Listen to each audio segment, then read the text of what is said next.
And here we are on Talkback, ladies and gentlemen. The first few minutes going to be dedicated to visiting with Congressman Zinke, who's joining us on the phone. Good morning, Congressman. How are you?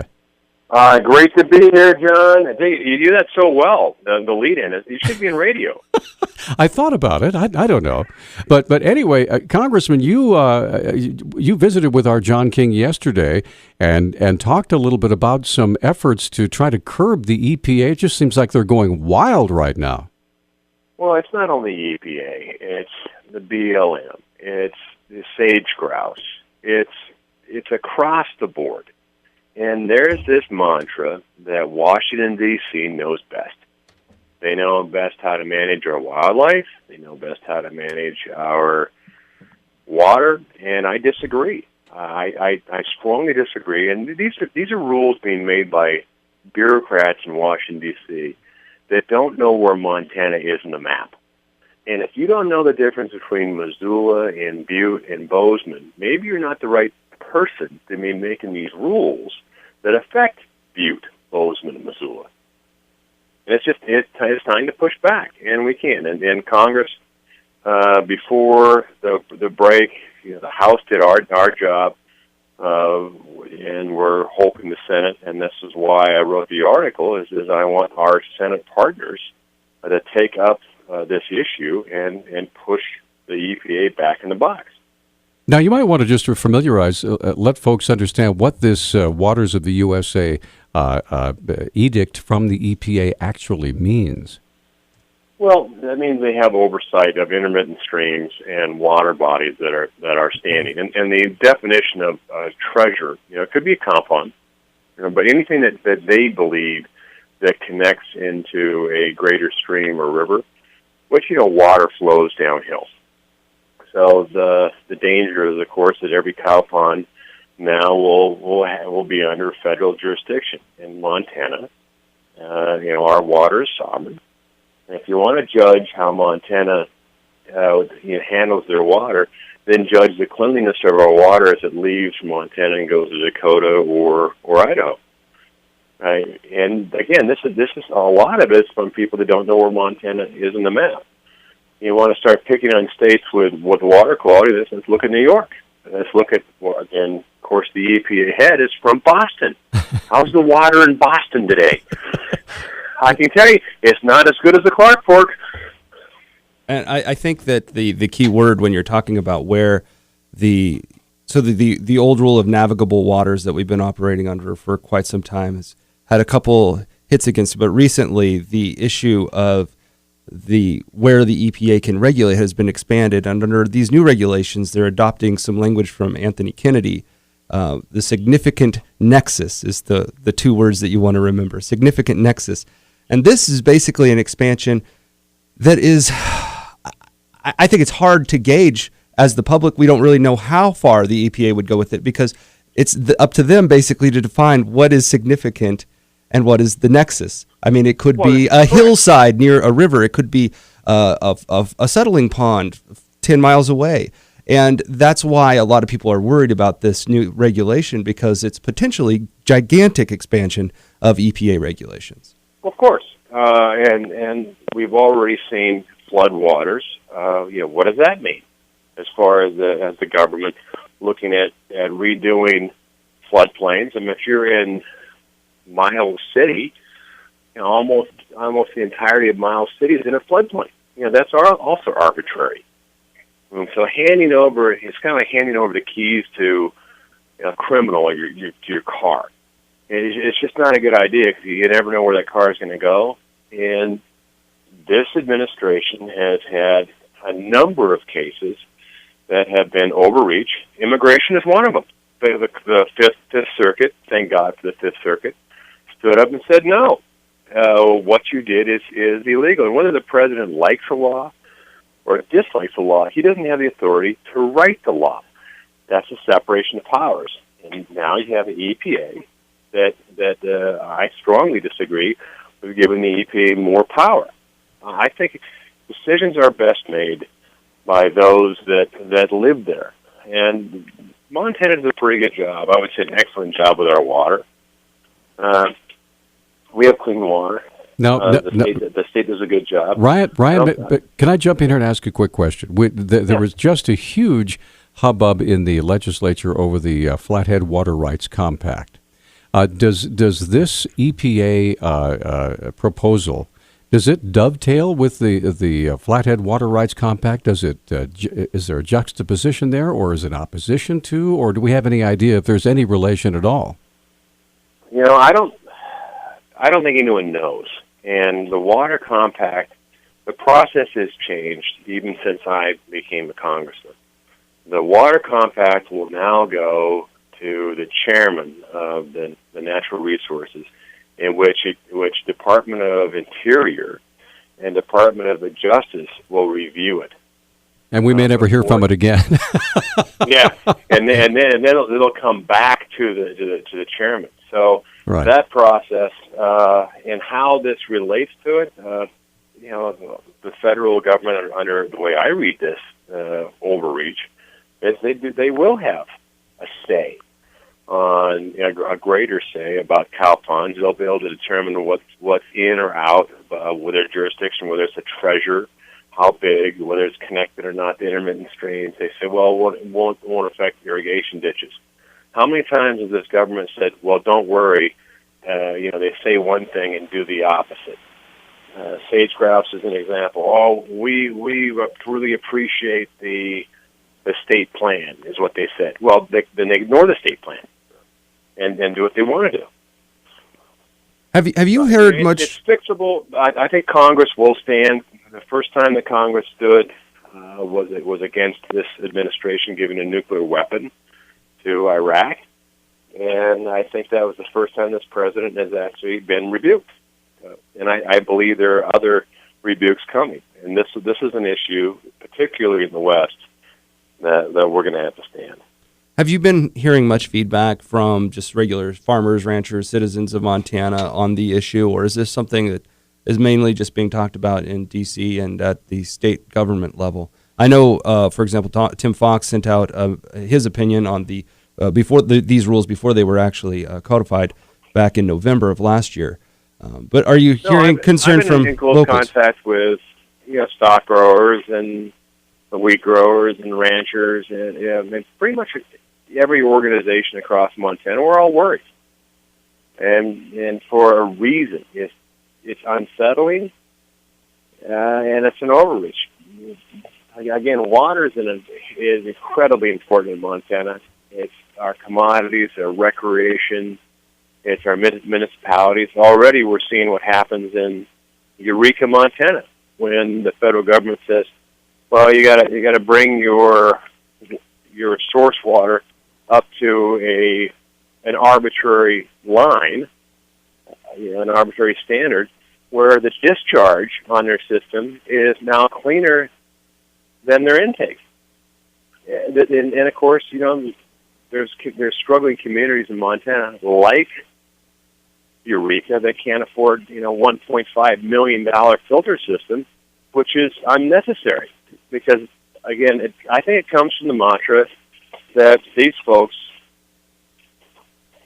if you get your water out of a spigot in New York, it's a little different than if you get it out of a well or a river. You bet. Hang on, Ryan. We're up against a break. We'll take a quick time out. We'll come right back with more with Ryan Zinke here in just a moment. And we're back on Talkback. 721-1290 is our number. Congressman Ryan Zinke taking time out of a very busy schedule to join us this morning. So, Ryan, we've been talking about the EPA and its perceived overreach by so many, especially here in the western states. What specifically do you plan to do as our congressman to try to ameliorate this situation? Well, there's a number of actions we can't do. We passed a bill on the House side that checked the power of EPA in this area, and I want to make sure that bill gets carried and by the Senate. Hey, Ryan, if you could snuggle up to that receiver a little closer, it's getting hard to hear you. Is it, sorry about that. Is that better? Yeah, that's better, The Congress has the power of the pin. So we passed a bill earlier in the House side that made it illegal for the EPA to expand its power. and I expect the Senate to do the same thing, is take up that bill. They did not do it before recess. I think when the recess is ended, I'm hoping that the Senate will take up the bill, as they should. The other area we can do is, of course, Congress has the power of the pen, and the power of the pen is an important tool. It's a part of our checks and balances, and we can defund the EPA's enforcement of it. But, this is just another example. Every day I wake up and I fight for Montana's values to make sure that our voice is heard. Because the one-size-fits-all mantra from D.C., oftentimes works against rural America, and Montana is rural. I called a lot of people yesterday to kind of get their viewpoint on the new rules. I called the Farmers Union, for example, and they had some concern over ditches and the ways it would affect farmers in that way. I called the governor's office, and I wasn't able to get a response. Have you heard anything from Governor Bullock's office? How is he taking the new regulations? I have not heard from the governor, and I hope this is not a political issue between the Republicans and Democrats. This should be a Montana issue. And so I'm hoping that the delegation on the Hill here acts as one and sends a strong message. Now, let me ask you this, congressionally speaking, as far as separation of powers, does the Congress have any authority or ability to go in and audit the EPA and say, what in the world is going on here? Who's in charge? Who gave you all this power? Or is that something that's simply handed to them by the executive branch? Well, this is a strange administration in regards to, I think it's overreach across the board. Congress is, we do not have an enforcement arm. Our enforcement, our first line, is the Attorney General. And when the Attorney General and the President are together, and perhaps conspiring is too strong, but complicit, then our second line is the court.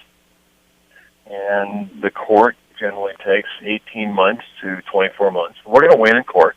But it takes a long time to do that, and this president knows it.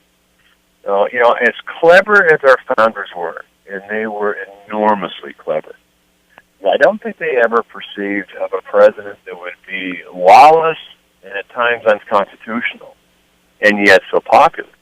I'm often asked, well, let's impeach the president. And I go, well, look at the votes in the Senate. The Senate was unsuccessful of even getting the Keystone Pipeline in a position where it was veto-proof. The first time the Senate acted against this president was the Iranian deal, which this president, by the reports, would allow Iran to have 6,500 centrifuges, not inspect any military facility, maintain the 3 nuclear facilities fully intact, not have impromptu facilities or impromptu inspections, and within 10 years, Iraq would have a legal pathway for a nuclear weapon, but in return, we'll give them $50 billion. No way. Anyone that would suggest that we give Iran a legal pathway to a nuclear weapon, to me, is reckless and insane. Hey, Ryan, we have a Facebook comment we'd like to share with you. Lace up your boxing gloves, Ryan. We got a left hook coming in from Brian. He says, Representative Zinke chastises the Obama administration for unconstitutional overreach, but approves the TPP. That's the trade deal that's been in the news recently. Which he has. Actually, I'm going to side against the TPA for this reason. I just don't trust this president. And I'm American trade. I'm not a free trade, because trade is earned. Someone pays to make sure the sea lanes are open. Someone pays to make sure that the structure in there. So I'm for American trade, and American trade's earned. But this administration has shown to me, and I like Paul Ryan. He wrote an article today, and I've talked to him about it. And there's 150 conditions, and et cetera, et cetera. And my point is, there could be 1,000 conditions, but when a president doesn't follow the law as written, He doesn't follow the Constitution at times. I just don't trust this administration with something so important as our trade. We've seen what he has done to the energy sector. We've seen what he's done to our foreign policy. We've seen what he's done to the regulatory environment on our economy. And I just don't trust him with trade, so I think it's better to hold our position. I think a bilateral agreement with Japan would be helpful for Montana ranchers and farmers and industry, but I think that bilateral agreement should include industry at the table, because I just don't trust a secret deal where I went down and looked at the notes. I couldn't take the notes out, and this is what they're asking. Wow. Is, and my subject matter expertise is military. I'm a small business guy. I know energy, I have an MBA in finance, but I'm not a fiduciary international trade expert. I don't know bills of lading in the details, and I'm looking at this, and the industry can't see it.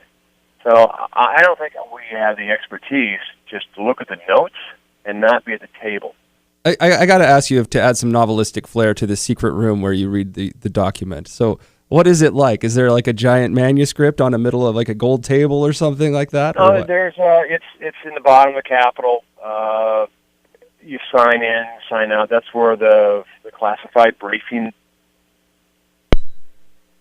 Oh, we lost him. It was too classified. No, for they radio. cut him off. Oh no! Oh my gosh! Wait, I Open hear that line so we can call back. I hear the black helicopter in the distance. And we're going to come right back with more of Talk Back in a moment. Hey, we're back on Talkback, and we are running really short of time. Went really long in that last segment. So, Congressman Ryan Zinke joining us. We kind of lost him. We thought maybe the black helicopters. Well, yeah, he was describing the secret sacred room where the TPP well, it's not very manuscript secret. It's not like the war room. But you go down there, you check out documents, you read it, but you're not allowed to take notes or come back. And I think trade is so important to Montana, particularly in our ag area. I think we need to do it right. To me, it's better to have some trust and go forward with a bilateral with Japan and the U.S. and use that as a structure. But under this president, giving him more authority and having it done in the dark behind doors without industry at the table, I think it's problematic. I wanted to ask you this. So even if you distrust the president and don't think that he would do well with the trade negotiation, the fast-track authority, even if you did give him that authority, wouldn't Congress get a chance to give a final vote on it? Well, it'd be a final up or down. And of course, when you have a president that says the number one threat is global warming, number one threat is global warming, how do you think our coal is going to shape out on that? And so, what I don't want to do is I don't want to vote against my daughter and son being energy and daughter being commodities. I think we need a president that is willing to follow the law. And again, when you look at the document, what Paul Ryan has written, there's 150 conditions on it. It looks good under a president that would follow the rules and law. But this president has shown he does not follow the law. And so I'm just not willing to cede him the authority based on trust. All right, we only have a few minutes left. I know you've been reading bills, or at least that's what I caught you doing yesterday. So tell us what's on Ryan Zinke's mind as you go into this. I guess Congress starts up next week, right? We have 50 seconds. Go. Well, it starts up. We're going to look at the TPA, and I'm going to vote against the TPA. We have more funding bills coming up. We have the highway bill.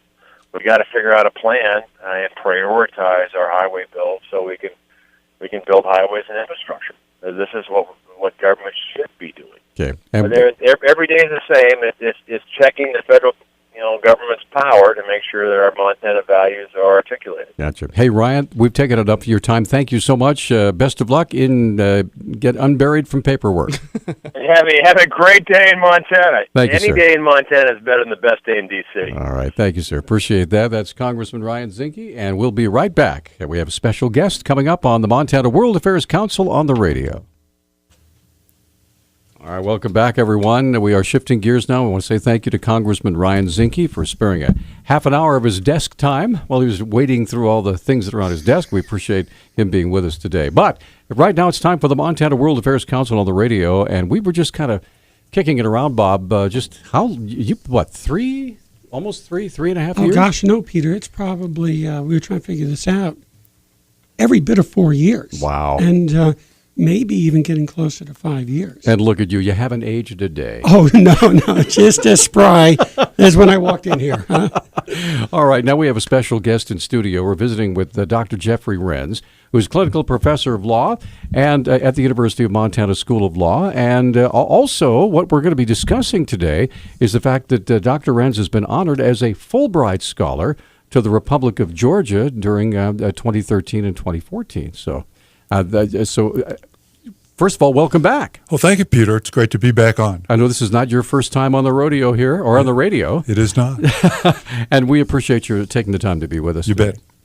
So we were discussing before we came on air. Let's talk a little bit about what is the Fulbright program and what are kind of the implications? How do you qualify? And importantly, let's tell the audience where Georgia is, because it's not just north of Florida. Yeah, we don't send international scholars to Savannah or Atlanta. Yeah. But I do want to talk about the Fulbright program and about a number of our government programs that fund scholars not only from the U.S. to foreign countries, but foreign countries back to the United States. The Fulbright program is named after William J. Fulbright, a former senator from Arkansas. And it funds scholars from the United States to go abroad and funds scholars from abroad to come to the United States. We are teaching scholars and research scholars in both directions. We also fund English language teachers. And so in the small country of Georgia, 2 to 3 million people, we had 5 Fulbright scholars, 3 who were professors, including myself, and then about 4 or 5 more, did I say 5, 8, who were English language teachers. So is this like an exchange program, basically? It's you can call it an exchange program because it goes in both directions. Right. But it's not sort of you get one, I get one. Okay. Yeah. But one thing I do want to say is that of these 8, 2 were from Montana. Greta Starrett, who was a graduate of the University of Montana, went to Georgia to teach English, and she's now at the University of Washington getting her master's degree. The budget for this program is about $200 million, million with an M. Wow. It's not very much. George Soros, who runs the Open Society Institute, right? Who also funds scholar programs, spends $1 billion with a B dollars per year on the Open Society work. So that sort of gives you a comparison. Now, let me tell you something else about our exchange programs. This is what I call, and others call, soft power. Georgia just went through 2 years ago, its first free and open election in which there was a transfer of power between opposing parties without any violence. The president hated the other side, and the other side hated him. But when the election was over, the president said, "You won.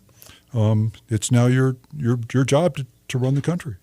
It was a peaceful transfer of power. Now, can you describe? Just trying to imagine what that must be like for the first time in forever in the country of Georgia. Forever. Yeah. Well, so what was that like with your contacts there in Georgia? The people who live there and work there and have spent their entire lives there.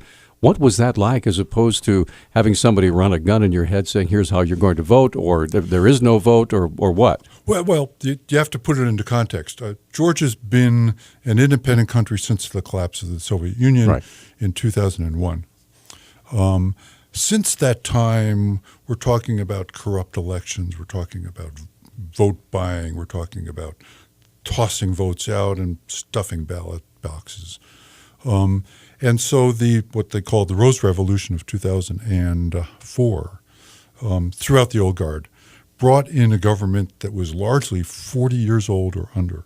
That was a significant change. The president at the time, Mikhail Saakashvili, who was a graduate of a law program at Columbia, funded by the United States, cleaned out the entire police force, fired every single cop, every single one, because Corruption. of corruption. Right. And it said, we're going to start fresh. And I've been in other Soviet countries. Compared to these other countries, the Georgian police force is pure. You get stopped. There's no suggestion that you're going to get a bribe. There have been instances of attempted bribery.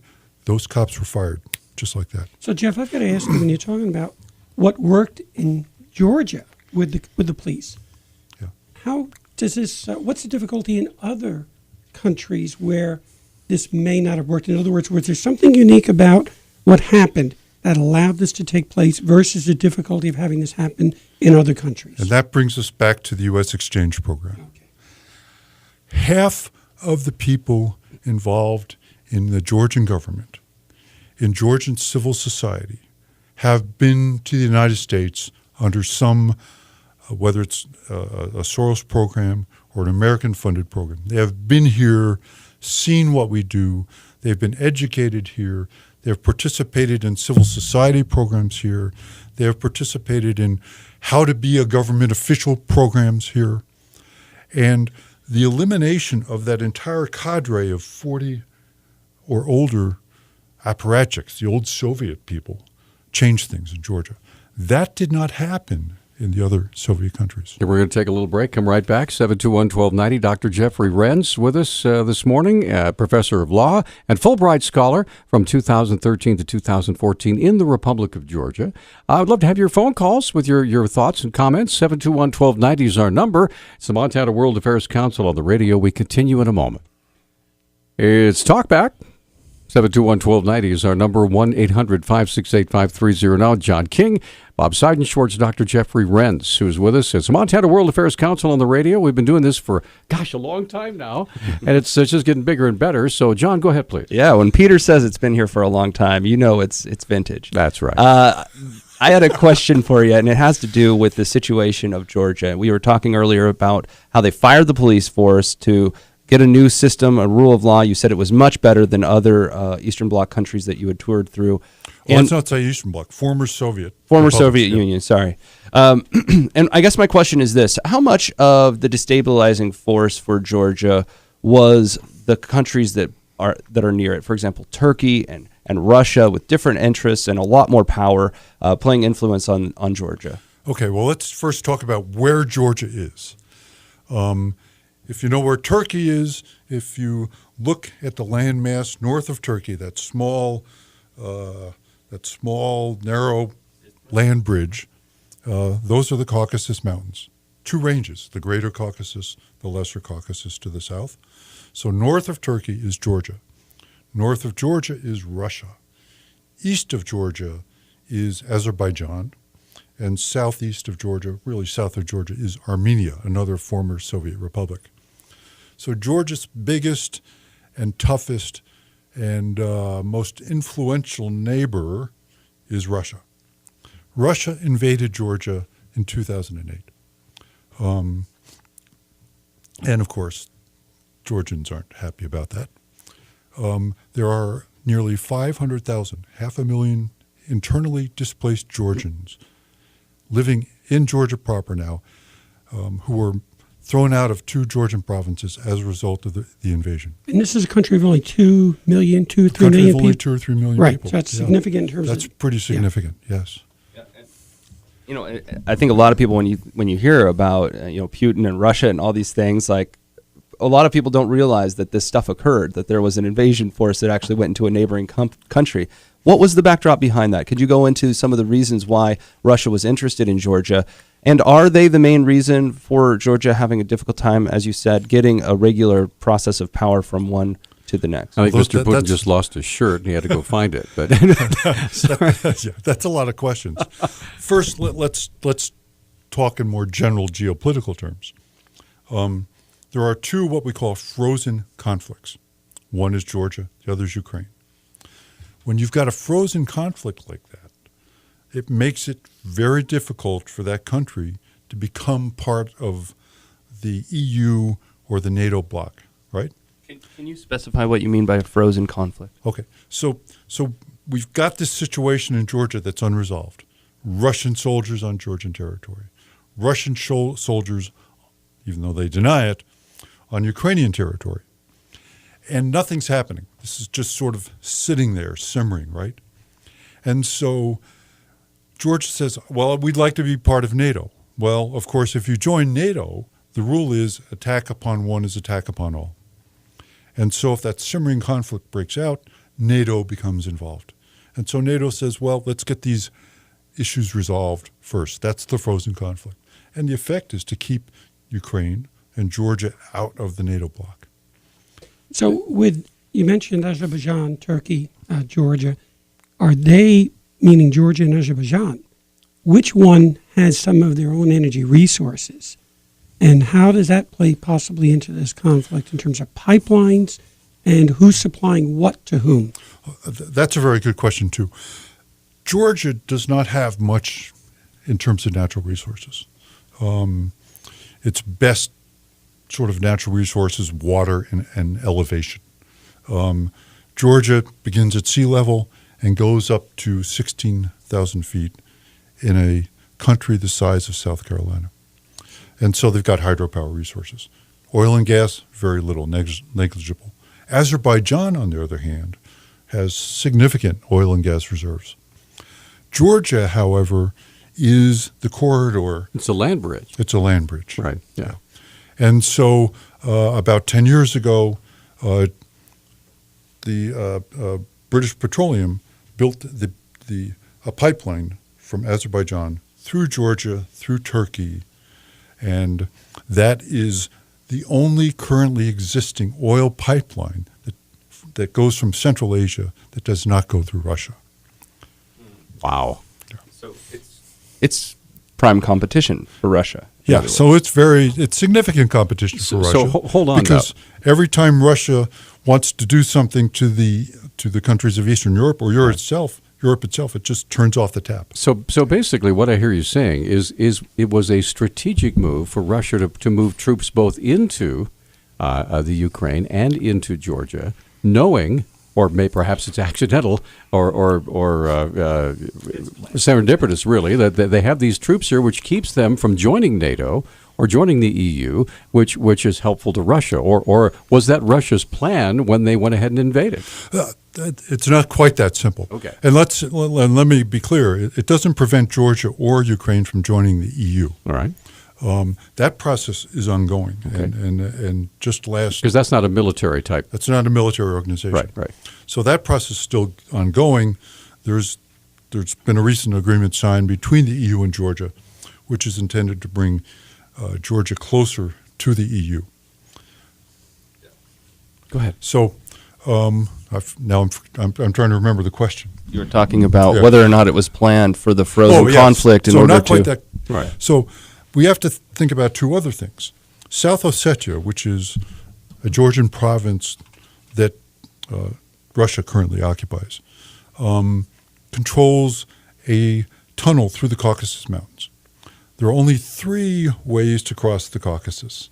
One is by this tunnel, one is by what is called the old Russian military road, and then the other is through Azerbaijan or along the Black Sea coast. Going the long way around. Or the long way around. So by occupying South Ossetia, Russia controls the Rocky Tunnel. The other province that is occupied by Georgia is called Abkhazia, which is on the Black Sea coast itself. If you remember the Olympics, the Winter Olympics in Sochi, Abkhazia is just south of Sochi. And there's a significant port and naval base called Sukhumi. And so by controlling these two entities, not only do they create a frozen conflict, but they control access through the North Caucasus.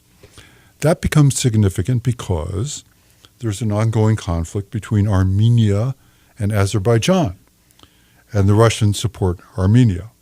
Wow. So we've got to go to a break. Yeah. When we come back, I've got a question about some of the strategic moves, and we'll come back after this next break. Stay with us. We have all three lines open. You want to give away some coffee, John? Should we do that now?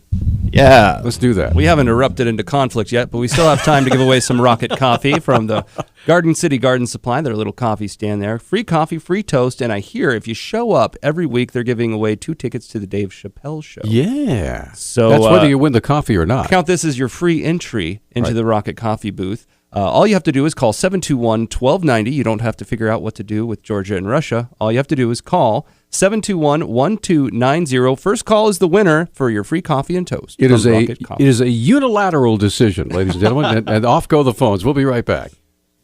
Congratulations to Melissa. She got the Rocket Coffee. Way to go. And by the way, I wanted to let you know that this free course in European and Asian history is free, of course, but there will be a test at the at the end of the program. So, but it will be multiple choice. A, B, C, and I have no idea. All right, let's continue, Bob. Go ahead. So, Jeff, I'm going to just shift gears just a little bit. Armenia. There was a recent event, and I hesitate to say celebration, but let's tell the audience a little bit about the history of Armenia, because it's a fascinating, tragic story, and it's really kind of, it speaks to this region and how volatile it's been really for centuries. Well, for millennia. For millennia. Yeah. So let's put Armenia's existence into context. And where is it? Well, Armenia is in Asia. Okay. South of Georgia, shares a border with Turkey, shares a border with Azerbaijan, and I can't remember because I can't see the map in my head, it may have a small sliver of border with Iran. It does. Yeah, okay. Yeah. So, Armenia was the first country in the world to become Christian. Mm-hmm. The first country in the world to become Christian. Wow. So that gives you an idea of how old the Armenians think of themselves. And we're talking about 300-400 A.D. Does that have something to do with Constantine? It has to do with evangelization. Sorry. Yeah, go ahead. Yeah, right. Sorry. So that's Armenia. Okay. Then there's the Armenian diaspora. So Armenians move here and there just like people move around. And there were millions of Armenians living in Turkey. And they were living in Turkey at the time of the First World War. And the Turks looked at Armenia, looked at Russia, and said, we think the Armenians are a threat to us because we are at war with Russia. And so we're going to sort of move them all out. And if you think about the Trail of Tears with the Cherokees in the United States, right, that's essentially what happened to the Armenians. And about 1 million Armenians died as a result. John is over there doing a gun sort of thing. Some of that happened, but a lot of it was starvation. And so this lives in the Armenian conscience. And, of course, there's this argument over, is it genocide or is it not? Well, and that's not the only incident where Armenians had faced a lot of persecution, right? It's a populace that a lot of people don't know about, but has been heavily dealt with its surrounding neighbors. That's right. But let's talk a little bit about the diaspora. I mean, there's an enormous Armenian American community in the United States. George Deukmejian, right? Governor of California, Armenian American. Others will come to mind. But then there's the conflict between Azerbaijan and Armenia. At the time of the collapse of the Soviet Union, there was a small valley called the Nagorno-Karabakh. Under the Soviet Union, it was administratively within the borders of Azerbaijan. but it was overwhelmingly Armenian in population. So when the Soviet Union collapsed, there became a conflict over Nagorno-Karabakh. The Armenians drove out the Azerbaijanis and now consider Nagorno-Karabakh, which is wholly enclosed, by the way, by Azerbaijan, to be part of Armenia. So today, what is the relationship between Armenia and Georgia, where you were? Is there a distaste between these two countries, or toleration? I wouldn't say that. It's complicated because there's a strong Armenian-Russian alliance. Russia is trying to create its own customs union, a counterpart to the EU. And so Armenia is part of that. Georgia is resisting it. Georgia wants to become part of the EU, of the European Union. So there's that going on. There is an Armenian minority in Georgia. And to be fair, there's been a fair amount of discrimination there. Armenians have for centuries been looked down upon by Georgians. how do Armenians, famously Christian populace, how are they? How do they deal with the Russian Orthodox? They're different, right? Different church. So do they have they aligned themselves? I guess theologically, is that part of the union there? It's not a theological alliance. It's a strategic political alliance. If there's an alliance theologically, the alliance is much closer between the Georgian Orthodox Church and the Russian Orthodox Church.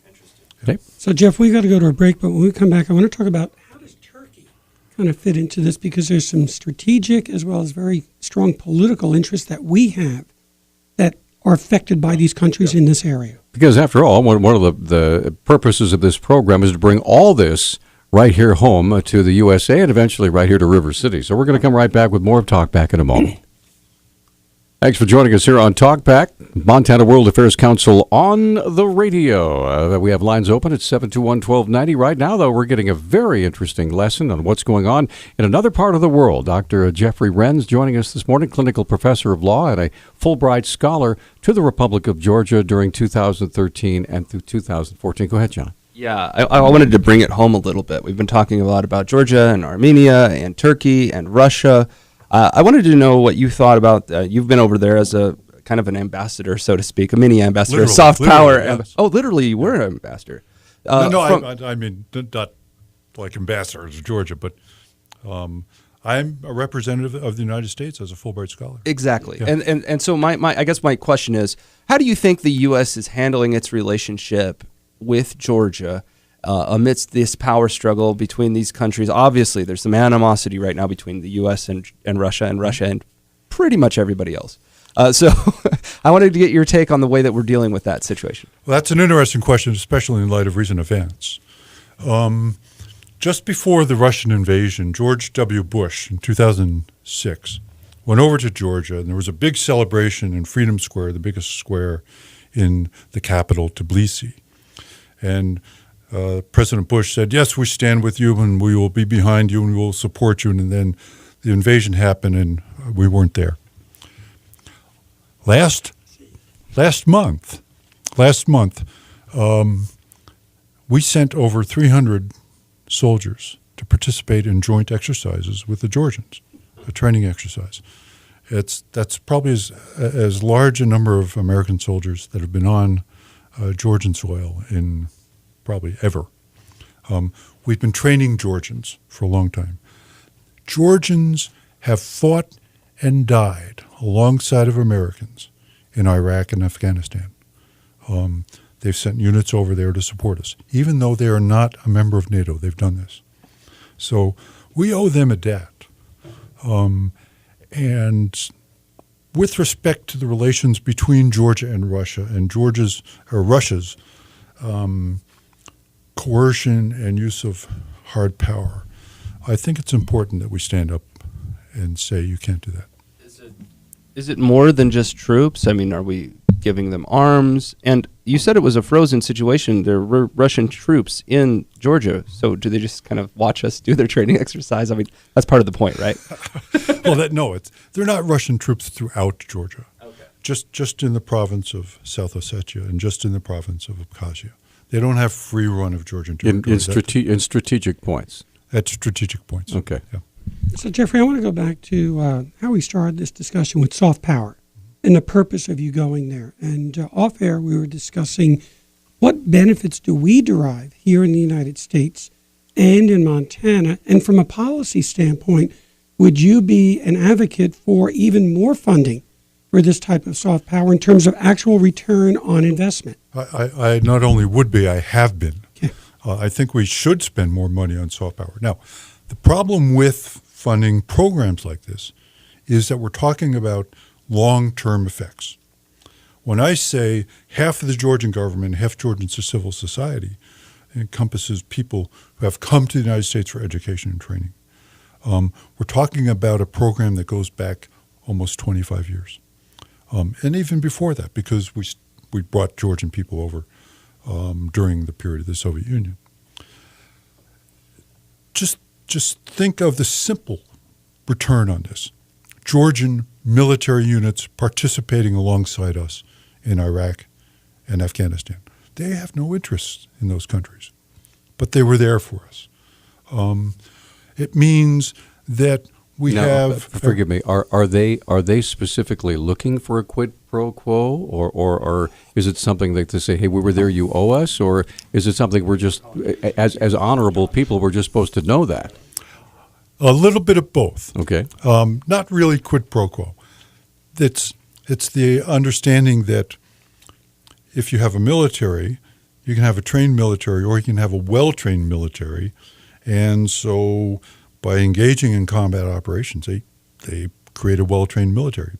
Their problem is they're right next to Russia, and it's a very small, well-trained military next to a very large military. So does Armenia and Azerbaijan also have well-trained militaries, small as they may be? No. No, they don't. I would not say that. So who do they depend on in terms of if there's a conflict? Who's going to come in to assist them, and who do they have treaties with? Well, there are no official treaties between Armenia and Russia. There's just sort of this unofficial alliance. People are hesitant to make treaties in this area of the world now. Yeah, for good reason. Because After World War I. Yeah, because it's so volatile. Yeah. But I remember the first time or the second time I was in Georgia. And I was talking to some Georgian students. This was in 2005. And one guy says to me, you know, the thing we like about the United States is Russia comes in and offers something, and they want something in return. Somebody else comes in, some other country, offers something, and they want something in return. When the United States comes here, they offer something, and they do not ask for anything in return. That creates sort of this moral and honor mindset, doesn't it? Mm-hmm. That, you know, these people are okay. We ought to stand with them. But we do have an expectation that when we come in and offer something, we may not be asking for something per se, but we are looking for a return in some way. So how would you describe that? Yeah, that's right. Our hope and our expectation is that this will become a stable, capitalistic, democratic country with peaceful transitions of power, transparent government, an absence of corruption. And, you know, Georgia hasn't quite gotten there yet, but it's made great strides. Okay, we're going to come right back. Marilyn is on the line. She has a question or comment. John's on the line. We also have one line open. It's 721-1290. This is Talkback, and it's the Montana World Affairs Council on the radio. Hey, we're back on Talkback, 721-1290. Time is slipping by. We're going to get Marilyn and Chris on. You said, John, you have a Facebook comment. Quick comment from Josh. He says that he's glad that you made it back, Jeff, and he hopes to see you soon. Okay, let's get Marilyn on. Marilyn, you are on Talkback with Dr. Jeffrey Renz. Go ahead. Yeah, trying to remember. Who was maybe I'm thinking of Czechoslovakia. Who was the leader in 2008 when Russia invaded? It was Mikhail Saakashvili. Okay. right. Let's see.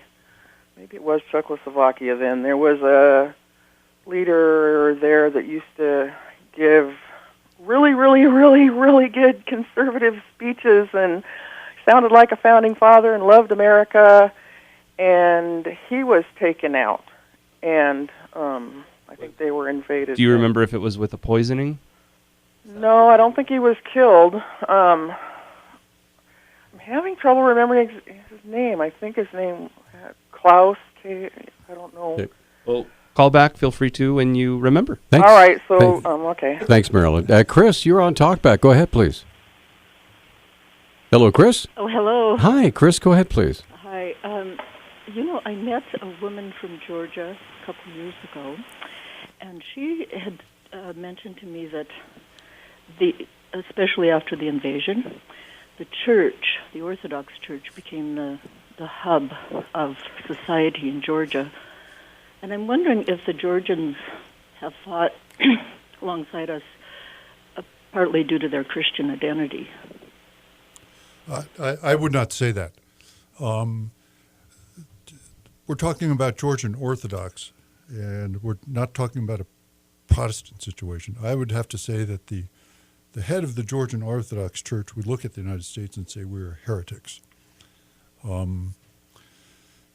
So it's not a Christian-Muslim thing. It's really a thing of aligning oneself with a country that you'd prefer to be aligned with, that is the United States, as opposed to one that wants to dominate you, which is your next-door neighbor. Well, and I think they probably Thanks, Chris. rightly see us as the only counterbalance to their local forces, the only country that's powerful enough and is mobile enough to get there to support them.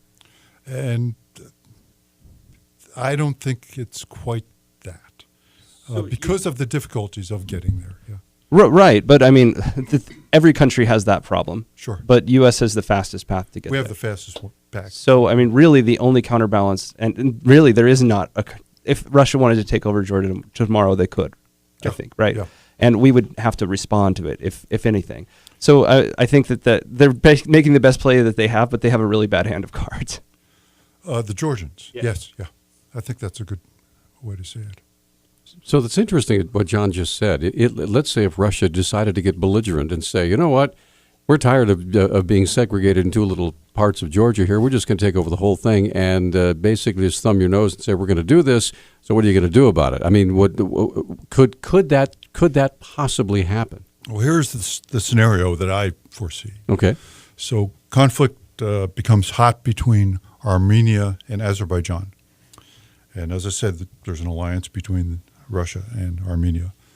Russia demands access to Armenia through Georgian territory. Georgia says no. Russia says, we don't care what you say. Because we're already here. Well, I mean, the core, if you want to build a corridor Right. from Russia to Armenia, it goes through South Ossetia. And between the South Ossetian line and the Armenian border, we're talking about maybe 50 miles.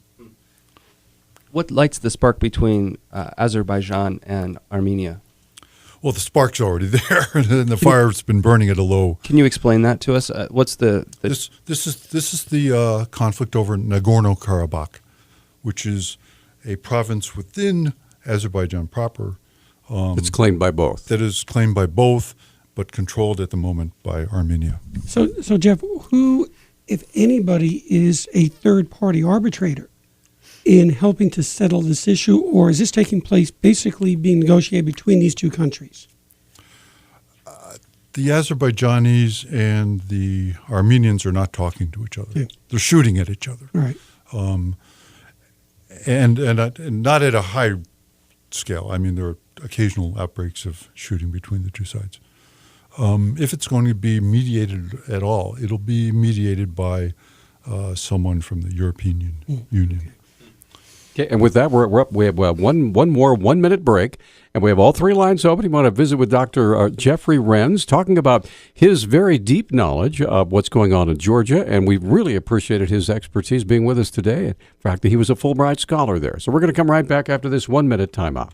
Well, it may be a very small world, but there are lots of pieces that basically are in play when it comes to looking at strategy, at diplomacy, as what you had mentioned, Dr. Renz, soft power.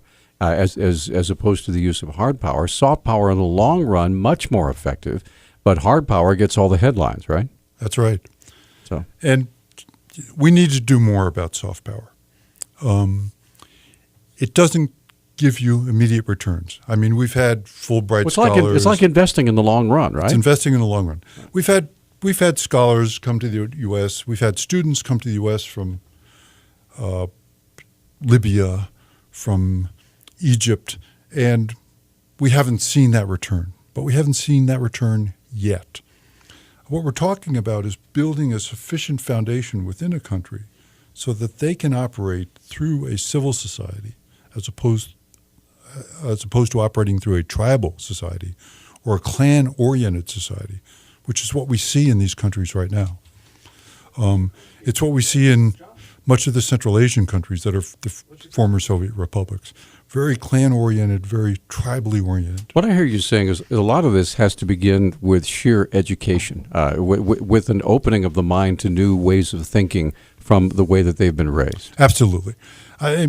When people who've never been to the United States come here, all of a sudden they go, wow, this place works. This place not only works, it works very well.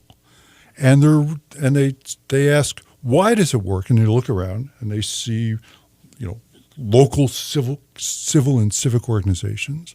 They see local politics. They see transparency. They see all the things that we take for granted. And they go, if this works for them, why doesn't it work for us? We should make it work for us. We should take this back. One of the most hilarious things I've seen recently are these ISIS ads to try to convince people to come to the Islamic State and enjoy the benefits of Sharia and their new leadership there. And they're pictures of shopping centers and hamburgers and things that if you grew up in the U.S., you'd be like, wow, everybody can get this.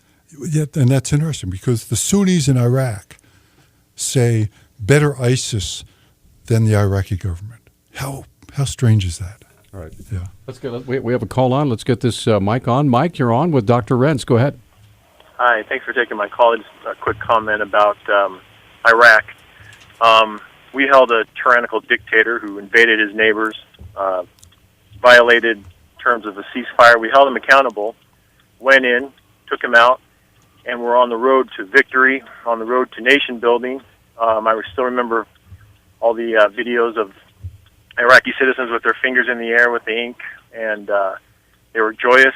First time they voted probably in their whole in generations, and then we withdrew. We pulled out. I wouldn't blame countries in that region for not trusting the United States, and it seems that every single administration comes in and we do a complete 180.